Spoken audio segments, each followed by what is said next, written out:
Hello everyone, I welcome you all in the fourth lecture of software engineering.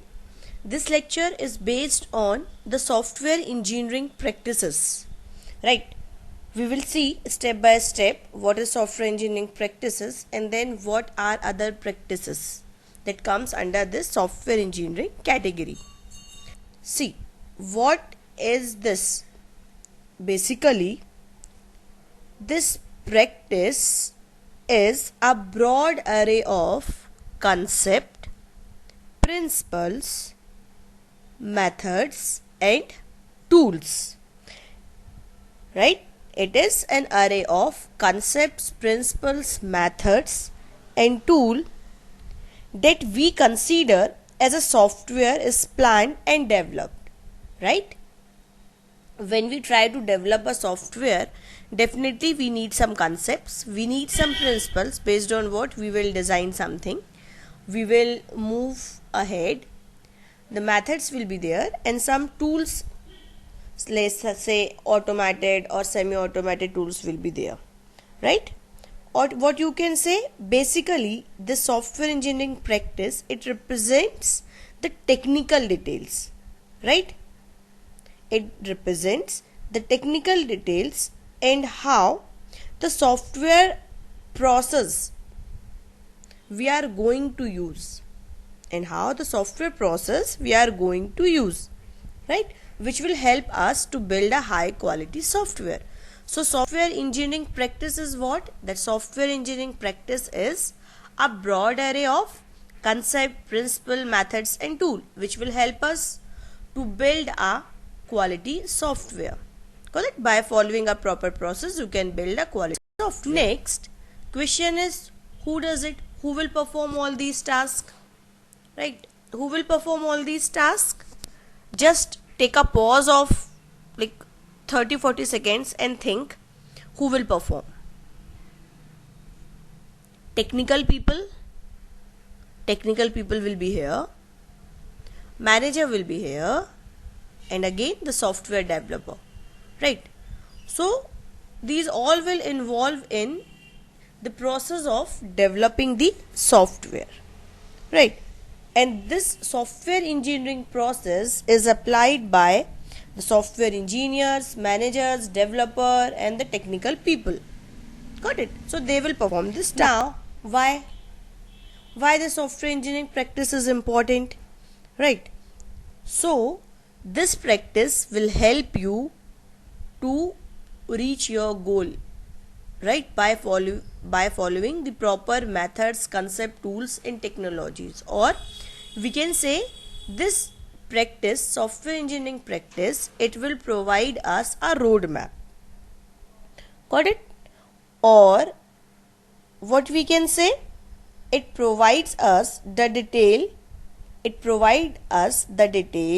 that we need to drive along the road, right? Why we are taking this example? See, in this example you can see what we are doing. We are proper following this path and from here we are reaching to our goal. Got it?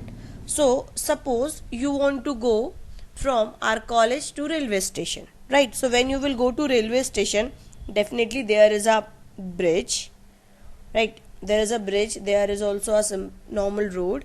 You can follow any path. So what this engineering practice will do, it will tell us where the bridges, the roadblocks and the forks are located, right? It helps us to understand the concepts and the principles that must be understood and followed to drive safely and rapidly. Right? Drive safely means how you will drive your process to reach to your goal. What is your goal? Your goal is to make a high quality software, right? Or what you can say, if we are going from our college to railway station, it also instructs us how to drive, right? Where to slow down, where to speed up. Got it? So in the context of our software engineering, what is this? It will help us to understand each and everything. It means from where you can speed up your process, how long it will take to complete the particular phase. As you remember, we have discussed we are having basic 5 processes. We are having basic 5 processes. This communication, planning, deployment, construction, right? So all these come. So it will help us, like phase will take, suppose one phase will take 2 months, one phase will take 3 months. So the software engineering practice will help us to work on those phases easily. So that's why we are learning this software engineering practices. I hope this is clear. What is software engineering practice, why we are using it, and who will perform this task in context of software. Now the same thing is written here.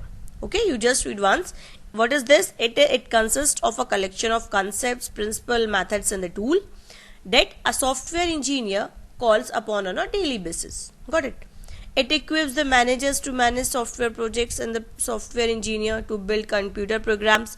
It provides the necessary technical details and management, how to, like, you will complete the job and how the job is getting done. Transform a haphazard, unfocused approach into something that is more organized, more effective, and more likely to achieve success. Got it? So this is overall software engineering practice. Now, what is the essence of problem solving? Basically, right? Now discuss this first. Why this essence of software, like this essence of problem solving? See, what you have to do, what are the steps comes inside this? You have to understand the problem properly. Whenever you are going to work on any project, what you have to do, first you have to clear the requirements. You have to understand the problem, right?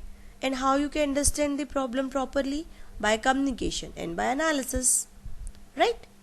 By performing the communication task, and then after communication, it means like after communicating with the customer, what you will do, you will not just note down and you will keep it and you will just open your book when you will perform the coding task. What you have to do, you have to make a note. After making the note, you have to perform some analysis on it. Then only you will move to the next task, right? Then what you will do, basically you will try to find out that who has a stake in the solution to the problem, right? What are the unknowns? Unknown means the data, the specified function, what is the behavior of your software, what is the behavior of your problem, basically what they want exactly. Can the problem be compartmentalized? Can you decompose it in smaller parts? Can you divide the big objective into a small objective, right? Can the problem be represented geographically? Okay, why we are saying that the geographically, sometime might be possible you are making any software that is area based on area, that is based on some specific location, so you have to identify it properly. Then what you will do, after understanding the problem, right, after understanding the problem, what you will do, you will make a plan for it. You will make a plan. Under plan, what you will do, planning, modeling, the software design, these tasks you will perform. Now when you will perform these tasks, what we will try to uncover, have you seen similar problems like this before, right? What it will do, it will help us to recognize, or it will help us to identify a potential solution, right? Or what we will think, or in which manner we can think that, is there any existing software that implement the data, function, behavior? See, whatever the things or whatever the information you have collected in the previous step, when you are making a plan, here you will consider that by using these data, functions, behavior, is there any solution available, right? That's why we are saying, have you seen similar problems like this before? Yes, if you have seen the problem, try to identify like what is the category of the data, what type of functions they are performing, what is the behavior of it. So whenever you are making a plan, even this is a normal human being strategy, even when we choose any any time when we try to work on any project, what we do first, we try to identify how many types of similar projects are available, right? We try to identify the similar projects, and if we got the similar project, then according to it, that project we try to plan out our roadmap, or we try to plan out our solution, or the next step. Yes, it will take 2 months, it will take 1 month, right? So we will try to find out this. Again, then can subproblem be defined and our solution available for the subproblem?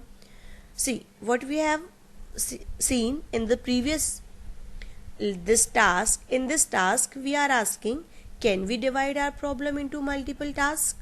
If we are saying yes, you can divide it, so what you will do, you will also try to identify the solution for the subproblems. You will also check, might be possible that you are trying to make a big software, but suppose any software is there, suppose you are trying to make a WhatsApp type of app. Got it? So definitely first time when you will register for it, what you have to do, you have to do some registration, you have to perform some login type of task. So even the feature of this is totally different. The feature of the WhatsApp is totally different, but all of us are familiar with the login task. We know that the login task is there. So you can say, you can identify, yes, at least a small problem, that is the login problem, the solution for that is available. So we can get an idea that yes, this is going to take 5 minutes, 5 hours, 5 months. This way we can identify. Got it? So first you will try to understand the problem. Then after understanding the problem, you will analyze, you will try to think, basically, is there any solution available for problem, even problems. Got it? Second, you will carry out the plan. You will move ahead with your plan. Carry out the plan means, what you will do? Does the solution conform to the plan? Right? Is the source code traceable back to the design? What if the solution you have developed, is it satisfying your plan? The code developed by you, is it traceable back to your design? So you will see all these points here, right? And basically carry out the plan means construction. If you have planned something, then I am saying yes, go ahead, this is correct, your plan is correct. So what you have to do? You have to perform some implementation task, you have to show me some implementation. So this will come under this task. Okay, examine the results for accuracy. Here you will check the testing, but it means here you will check the quality of your software. Here you will give some input, and after giving some input you will check the output, whether it is generating the correct output or not. Or even if it is not generating the correct output, you have to check the frequency of occurring the wrong output. Might be possible sometimes we are not able to generate exact solution, but we can generate the approx solution. Got it?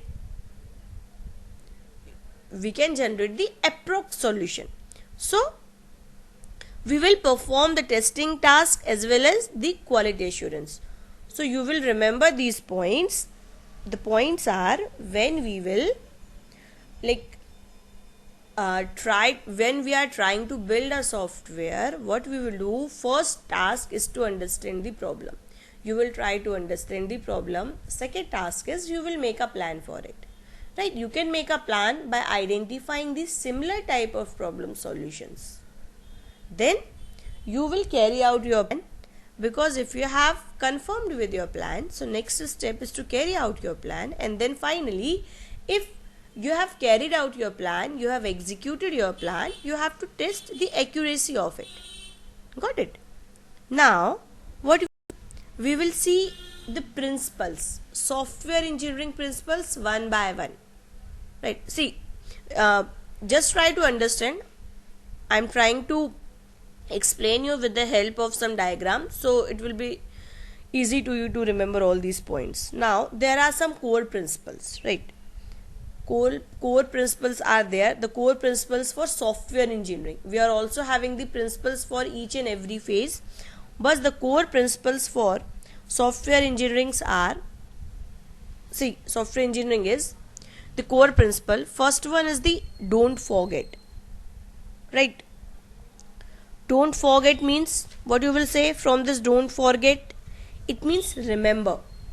Remember what you are doing. Got it? Remember what you are doing. Don't forget what you are doing and what is your aim. Most of the time what happen, like the customer comes to us with a different aim, and then at the end of it what we are presenting to him, we are giving them the solution in another way. Got it? If you remember, in the I think in the second lecture we have discussed that we have discussed one example in the myths, right? What is the need and what is developed basically, and what is deployed. Second is keep it simple. Keep it simple means try to keep the details, or the details you are going to implement it in your software, try to keep it as simple as possible. So if in a future, if you are not working in that project and anyone else is working in your project, so they can understand it very easily, right? And remember one point, that the software design, it is not a haphazard process, right? So all designs should be as simple as possible, right? Because you can understand it more easily and you can easily maintain a system. If you will keep it simple, you can easily maintain the system. There will be no issue and you can easily understand it. Got it? Next is our vision. Okay? Vision means try to maintain the vision. Okay? Try to maintain the vision of it. See what happened most of the time, when we know this is our vision, we want to achieve it, but sometimes to fulfilling the small task, we are trying to fulfill the small task, we forgot to complete our whole task and we deviate from the basic path. So a clear vision is essential for a success of any software project, right? So it should be very clear. Got it? Next point is guess. Next point is what?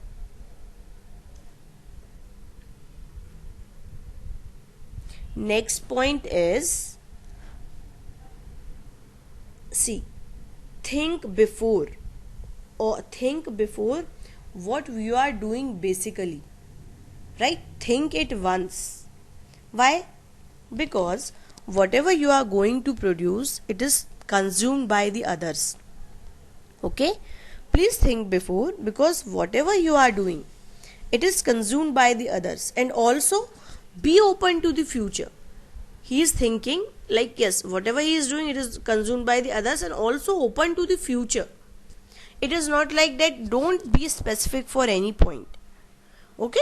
Don't be specific for any time, because a system, remember this point, because system with a long lifetime, it has a more value, right? So because when you work on any project, sometimes that project or that software takes around 3 to 4 years, and definitely in a 3 to 4 years the requirements of users will change. So be open to the future, and also think whatever you are doing, that is consumed by the other one. So please, try to maintain each and everything. It means maintain a proper document, try to keep your design as simple as possible so others can understand it, right? Again we have discussed, be open to the future. Got it? Be open to the future.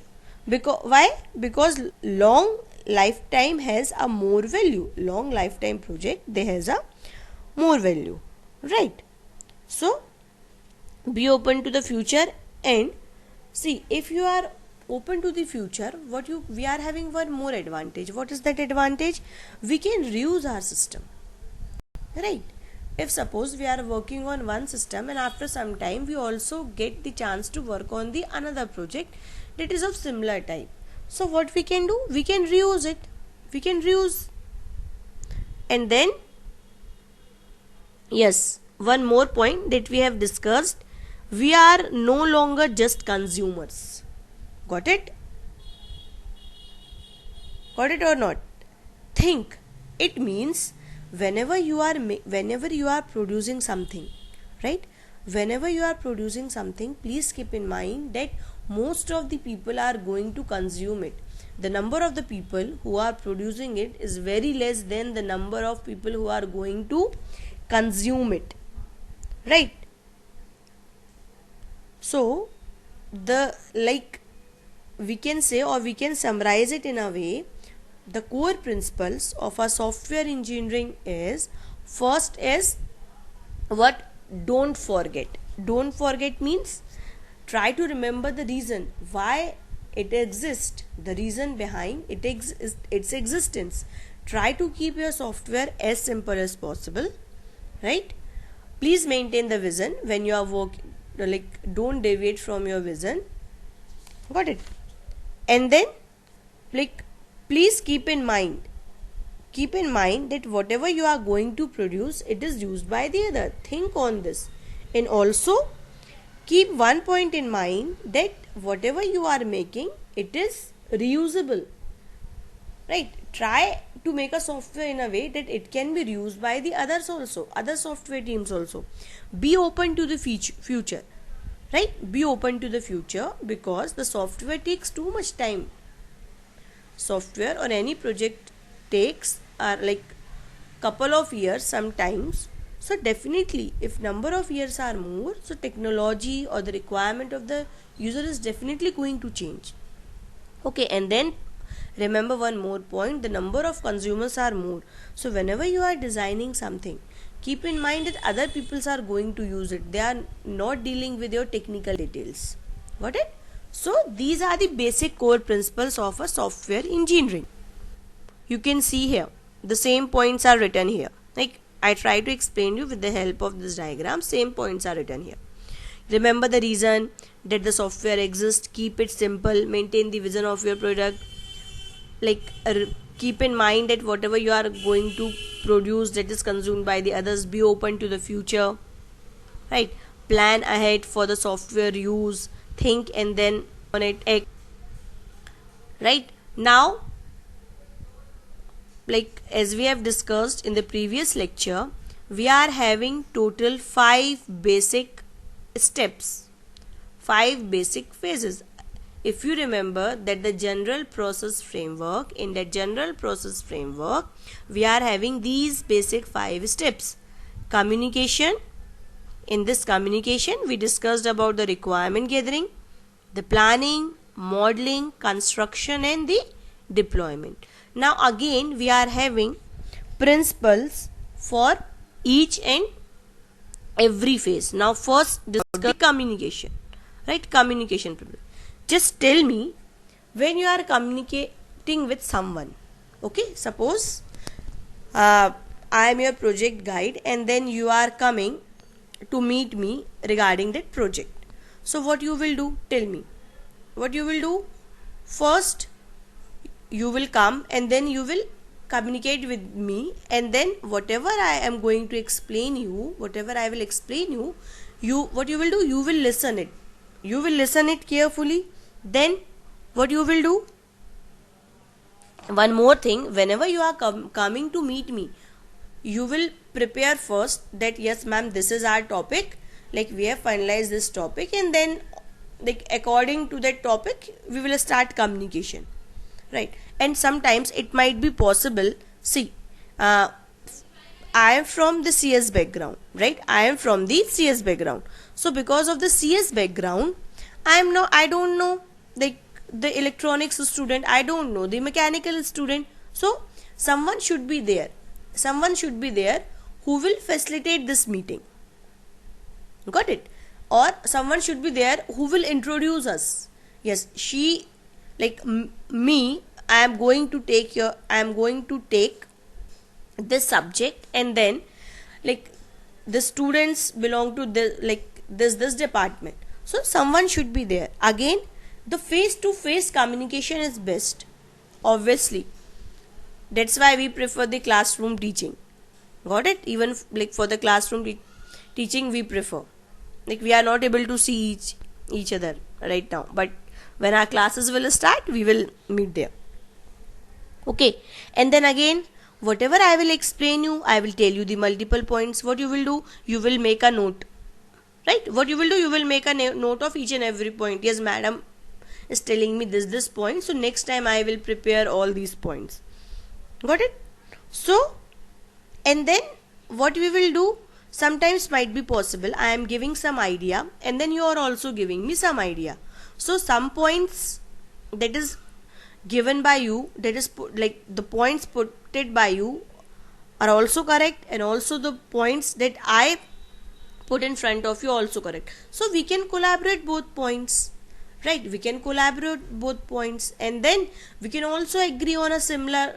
Might be possible that I am interested in the machine learning, you are interested in the IoT field. So yes, we will try to communicate, or we will try to find out the common path. Thus, yes, okay, fine, we will use the IoT also and we will use the machine learning also. So this way, so when you are going to communicate with your customer, keep in mind all these points, right? Now see here, what are the communication principles? First, listen carefully. Got it? As we discussed, by taking the example of you and me regarding any project or regarding a class also. First, you will listen it carefully. Then what you will do, when you come to meet me, first you will make a list of it. Got it? First you will make a list of it. Yes, I will discuss these points with the customer. Okay? Then, like, someone should be there. You can see here, suppose he is the customer and he is the manager and he is the customer. Someone should be there who will facilitate the meeting, who will start the meeting, and who will initiate the meeting. Got it? Second is what? See, every time try to collaborate it. Okay? Try to reach to some decision. It is not like that it's okay, चलो हो गया, अब हमारा नहीं जम सकता. It is not like that. What you will do? You will say it's okay, we can negotiate, we can do in this way also. If you want the solution in this way, it's okay, we will follow this path, right? Next is what? Tell me the meaning of this. Make notes, make a proper note, right? Make a proper note, and what? Strive for the collaboration. Okay, strive for the collaboration, and stay focused. This indicates the stay focused means what happens sometimes, we thought this we will discuss on these points, so sometime it happen in place of the important point we start discussing on some other points that is not important for us. Okay, and make a proper note. So I think now you can remember the communication principles easily. What you will do, the communication principle is, you will listen properly, right? What the customer is saying, you will listen properly. Then you will prepare a checklist before meeting, and when you are going for a meeting, someone is there who will introduce, right? You will try to collaborate, you will be stay focused, right? Stay focused, don't deviate, and then make a note, make a proper note for each and everything. So this is all about what? Your communication principles. Generally 10 principles are there, total 10 principles are there, but in exam sometimes it's asked that write the 6 principles, 7 principles. Okay, so all 10 principles are here.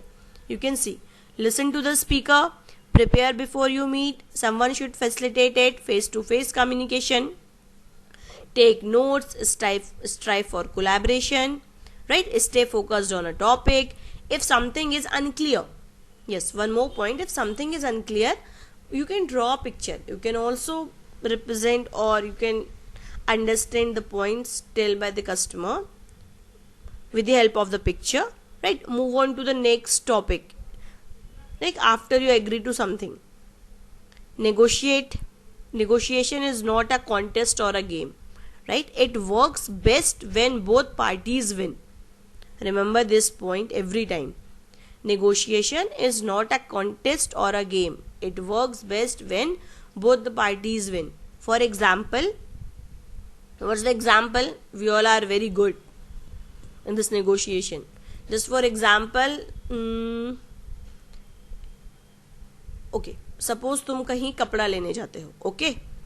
You not in a mall, because you will never do any negotiation type of thing in a mall. If you are taking something, suppose you want to take some napkins, okay? You want to take some napkins, and that person is saying the 1 dozen napkin is of 200 rupees, and you are saying no, please give it in 150. So he will not agree on 150 and he will say 170. So after some time what you will feel, हाँ चलो मैंने 30 rupees तो कम करा लिया, okay? You will feel मैंने 30 rupees कम करा लिया, and what he will think, चलो मैंने इसको 40 रुपये तो इससे कमाई कर ली, okay? In place of 10 or 20 rupees मैंने इससे 40 रुपये तो कमाई कर ली, okay? So this is the negotiation when both the parties win. So try to follow this approach. So this comes under the negotiation principle. Got it? Sorry, communication. Second, we will discuss the planning principles. Okay, second is the planning principle. In planning principles, what we will do, again, planning principles, first is the scope. Okay, when you are going to plan something, now here what you will do, you will create a proper plan, right? What you will do, you will create a proper plan. So first is try to understand the scope of your project first. Try to understand the scope of your project first, right? So why it is important? If you don't know where you are going, it's impossible to use a roadmap also. Got it? If you don't know where you want to go, so even if you are having the map, what you will do? You know each and everything, you know all the principles, you know all the methods, tools, technology, but your scope is not clear. You are not aware about your project. Okay, so first understand the scope of your project. Got it? Second, what you will do? Second, the planning activity. Planning activity, it means here you will make a plan. Yes, this task will take 20 days, this quartz will, and I think we are very good in planning. We human being very, very good in planning. Most of the time we waste our time, like, yes, I will do this today, I will do this in the next day. Okay, so this is the planning activity. So we can perform this activity very well. It is one more point. When you perform this planning task, when you do the planning activity, involve the customer. Okay, also involve the customer in the planning activity, right? Because the customer, why? Because the customer defines, or customer know the priority. Okay, customer knows the priority, and they also tell about some project constraints, right? So please involve the customers. Next is the planning should be iterative. Okay, the planning should be iterative, right? See, remember one point, a project plan is never engraved in stone, right? Why we are saying? Because as a work begins, as we begin our work, we start our work, it is very likely that the things will change. It means the requirements of the user will change, because they are also not aware about the exact thing. Okay, so because of this, the plan must be adjusted to accommodate these changes. Okay, plan, whatever the plan you are making, please keep in mind that you are going to do some adjustment in future. So the plan must be adjusted to accommodate all these changing. That's why we are saying that the planning is, or planning should be iterative. Okay. Next point is estimate. Right? Estimate based on what you know. It means try to make an estimation. It means what we are going to do with the help of this estimation will help to provide an indication of effort, okay, effort, cost and task duration. So we can estimate about all these things. Okay. So try to make a proper estimation and be realistic. Right? Be realistic. It means like people never work for 100% of every day. Okay, people don't work 100% of every day. Even I am very sure that most of you are not watching this video by listening it carefully, and even for whole 40 minutes, right? Some of you are just watching for 20 minutes, then after 10 minutes, then again 10 minutes. Like very less number of students are there who will watch it like for 40 minutes. So what you should be very realistic. Okay. That's why I can't do like this, that I am releasing the video today and then I am giving the quiz you today and then deadline is also today. It is not possible. Okay. So be realistic, because people don't work 100% of every day. And noise always enters into any human communication. Right? That's why be realistic. Next is change. Okay? Next is you should be ready to accommodate the changes, as we discussed, because human never work for 100% day. So might be possible there are various reasons for the changes. Right? There are various reasons for the changes. So you should be ready to accommodate the change. Okay. Even remember one point, the best planning, if you have done the very best planning for your software, even for any software, any function, any program, so best planning, it can be obviated by the uncontrolled change. Okay, you cannot do, agar barish ho gayi to you cannot do anything. Suppose I am taking the online class and there is no internet connection, I cannot do. I have planned very well that I will teach this point today, but there is no internet. Right? So this is not my fault. So the software team should identify how changes are to be accommodated as a software engineer work proceeds. Right? So because the customer requests a change at any time, they can request. Right? And then the very important point, the quality. As we know, from the very first day we are saying quality and the quality. Okay. So you have to ensure that how you will assure the quality. You have to prepare how you intend to ensure the quality. What are the ways? Okay. The plan should identify whatever the plan you are making, it should identify how the software team intends to ensure the quality. Right? If you remember, we discussed one point that we can perform the FTR. That is formal technical review. Okay?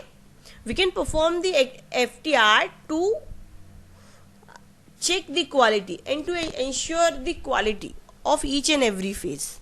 Got it? So these are the two, all these principles: scope, planning, accommodate the changes, estimate it, be realistic, ensure about the quality, and then iterative, the planning activity. Now you can see again here the planning principles are given. I think this diagrammatical view will help you to understand it easily. Right? Now the other principles we will discuss in the next class. Right? So for how we will summarize it, today we understand about what is software engineering practice, what is the need of the software engineering practice? The software engineering practice, it provides us the concepts, principles, methods and the tools, right? Again, there are like basic overall core, you can say core software engineering principles are there. 7 core software engineering principles are there. Then after those core engineering principles, we are also having some principles for each and every phase, because we are going to work with each and every phase. So when you are working with any phase, definitely there are some principles. So we have discussed about the communication. For communication, what is important? Listen, making the notes, preparation, someone should be there, negotiation, right? So these are all the points that is requirement. Again, for the planning, some points are requirement: estimation, changes, no one will work for 100% day, how we will assure the quality, understand the scope should be very clear to us, right? So these are the points come under the planning. Okay, so in the next class we will discuss other principles, the modeling, construction, deployment, testing. We will discuss all the principles. Once again, if you have any query, you can drop me a mail, or both the sections CR can decide the common time and we can schedule a meet. And I am also ready to give the answers for your queries online, right? You can schedule a meet and just inform me, then we can also conduct it, and then you can ask the queries to me. Okay, thank you.